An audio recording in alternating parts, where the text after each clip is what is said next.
Tala Fou i le nei vaenga o Tala Fou o le si ufonga o le laumua, o le tala mua. E tele pis nisi de tono New Zealand nei ua tapuni, a toa maisi ua whea ngai ma le tele o whaingata, ona o le taule ai leo ni tangata whaatau, a toa ai ma le taungata o le whaangai o inga o pis nisi i te tongi o tangata whainga ruenga, a e whapena fo i insiua ma le tau o le whela ua inga o loa i wa lele ma wa alalo, a toa ma whela ua inga i lunga o le lau ele ele. Wai loa fo i whaamau maunga alo i ele pa i le o te siono pasene o le whaonga ina leo pepa tala tupe po o bank cards i le masina o uni, a o le tau a whai o he whaatau o inga uma na pa le whaate si maleiva pasene pe a whaatusa i le tausanga ua mawai. I se suenga sa whaia le whalapo tonga o le Retail New Zealand mo ona sui a wai, na iloa ai o le siri atu le 50% o sui a wai e le i maua le a whainga o la tau whaatau sa fuafuaina mo le kuata lona lua o le nei tausanga.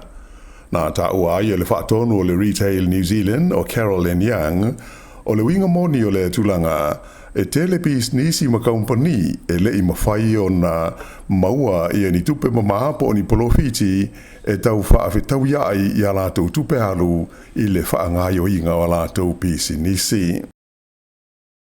Ua whaalia e Stasio Company tele whaangai ma le sā ilia o tangata whainga luenga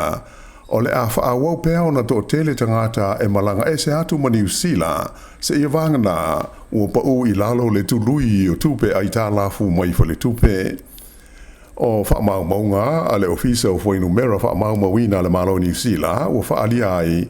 o le tausanga lea na umo le masino me e valus fulma le lua afe valus e lau le a whai o tangata mai whafo na whaau popo i le whaitau a whai o tangata o New Zealand. O se au whai ngā pito pa lea taru mai le masino mati i le tausanga taru ai lua afe luas fulma le tolu. Na whaalia e le li ofisa sinia taru le tamau a inga i le whaletupe le Westpac o Michael Gordon o Whainumera nei e masani o na whesui sui ai. Ai o le mea ua mauti noa e to tele i a tangata ua malanga e se atu ma lātou tuua New Zealand nei na i lo tangata o lo whaau popo mai i tausanga ta itasi. Ta ua ewa pēr o la whai tangata ua tuua New Zealand ua matua sili ma mau atu na i lo le tūlanga sāiai a o le i o mai i a le wha mai COVID-19 ma le iwa. E lata i le salau fast fu ma le tolu afe tangata mai whafo sa auru fale mai i New Zealand i le sifurulua masina lena uma ia me ai ono sifuru afe tasi le selau le a whainga o e na tuuwa e se atu mai le tunuu. Whaalia mai fo i le ofisa o Whainumera wha mau mawina o se a whainga au pito mawae e valus furuli maafe ono se lau tangata o New Zealand sa malanga ese atu male tunuu i le tausanga na tua na i atu nei. Se vaenga tele o nei tangata sa malanga atu i le tunuu e iai i a saina wha pēr peretania a toa maau se tālia. Ai o le tele o tangata mai whafo sa uru fale mai i le tono New Zealand e ma tele lawa i tangata mai i tunuu e au fiai i nitia o Filipaina wha pēr masaina.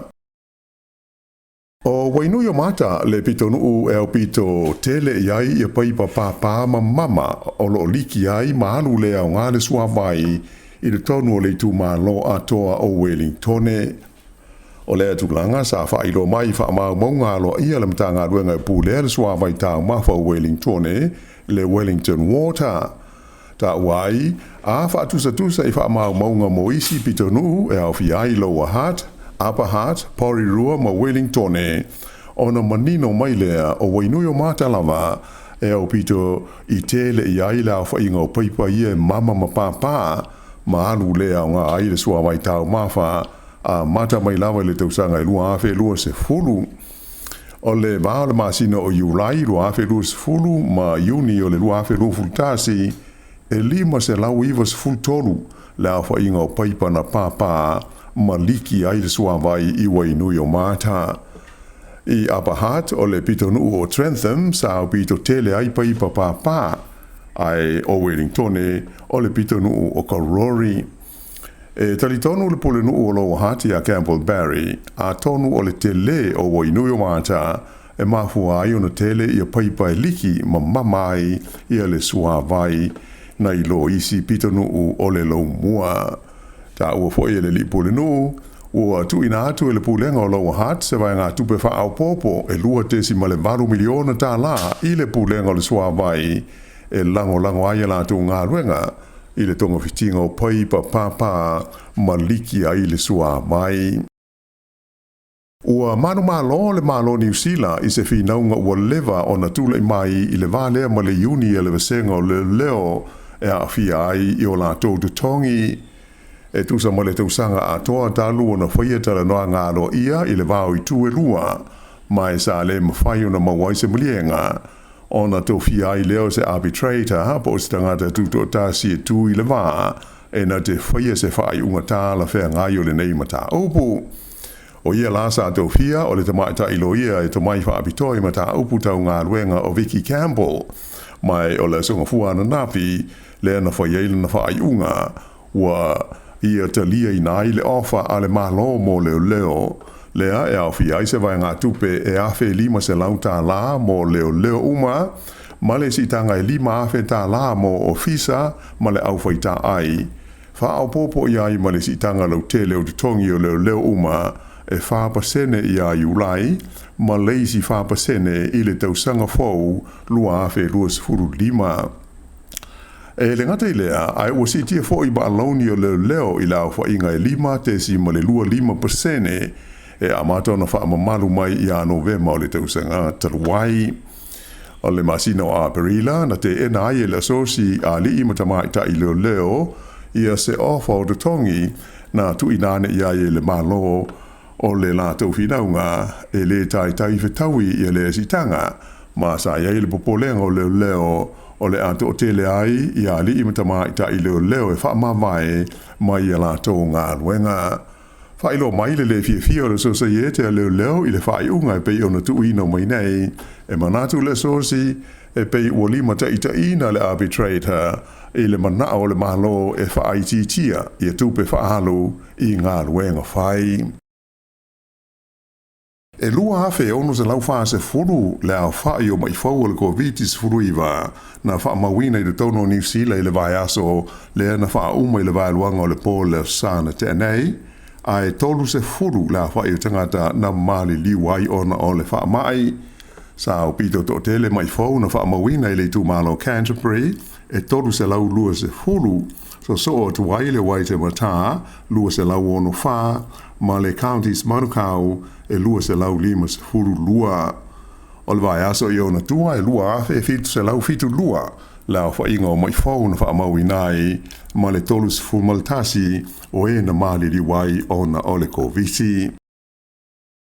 O le malosi o le puao o maa whai nai nisi o malanga wha atulanga i na le malai wa le tele i au ki lani. E iai malanga ua wha atuai o na whaia a tō fo i manisi o malanga ua le ma whai o na wha taunu ina ona o le mafia o le puao.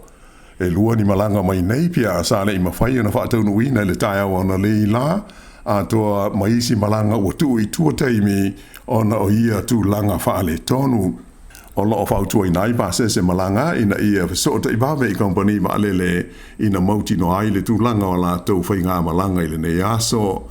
I le taimi nei, o loo tu mau na yeila pata inga mōti i munga mamafa e a awhi ai le peninsula i le Coromandel, wha ape ai le Bay of Plenty, masisifo o Kaurau. O loo ye fo isi le pata inga mōti i munga mamafa mō waenga e awhi ai sa sae o Kaurau, ma Gisborne i mātua Ruatori, ai wha ape nā fo i le tu malo tā se mane i sifo le nuu o motueka i le tumutumu o le motu i saute.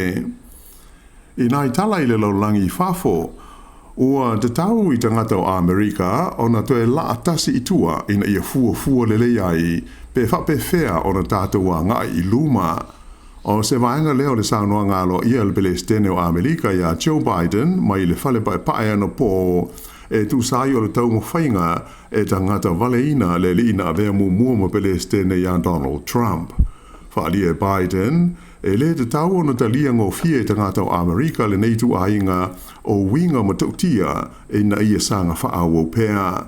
Na ia whaalia o le taimi nei ua matua vevela ma vevesi ia whaupunga malafonga e a fiai mata uputau upwhai o malo i te tonu o Amerika. Mai ua tau, ona tau whaai titia i e tū langa.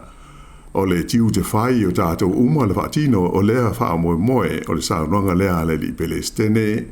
Na ia wha mawhaina fwoi o Amerika o le pusa pālota lava e tadi ai o na whaafita uli ma e senga o manatu ai le o le pulu whana. Mai o le malo si anga silia sui ai le pule i le tono o le United States o Amerika e iai lea i lima o na tangata ai le o lima o se tangata e tau pule e tangata valeina se isi tangata.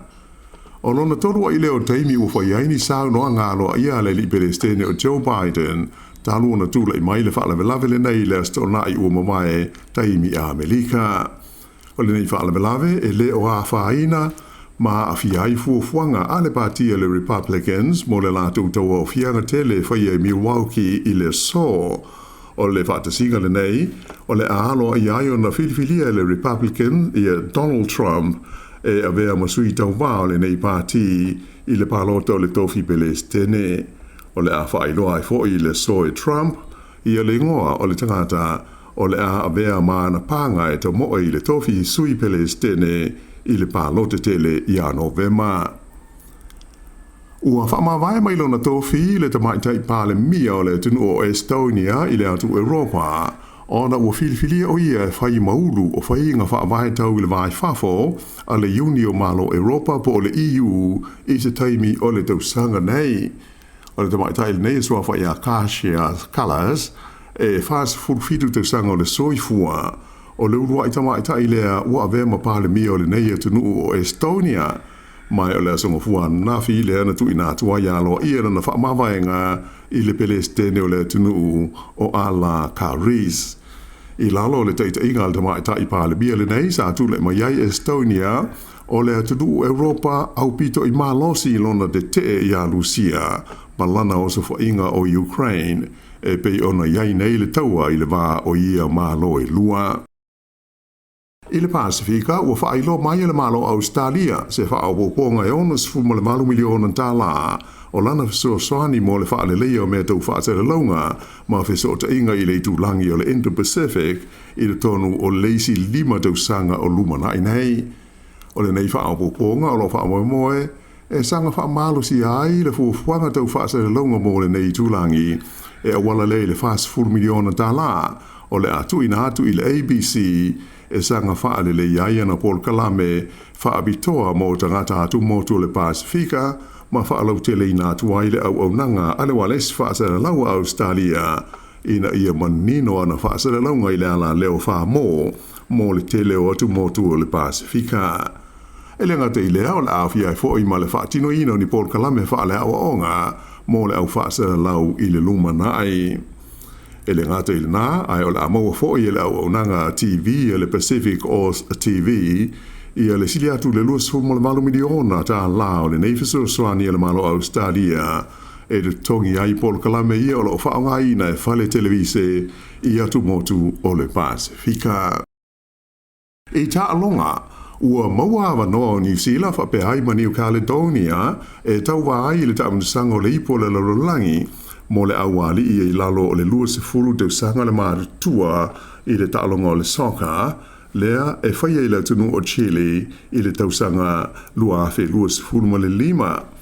O au nei e New Zealand whapea ma New Caledonia na manu malo i la semi-finals sa ta aloai ma le awafiti whapea ma le atu Solomona i a pia i le asonga fua ana nafi o New Caledonia na malo i le awa Solomona e tolu i le lua. A o le awa New Zealand na malo ia fiti tasi i le ai.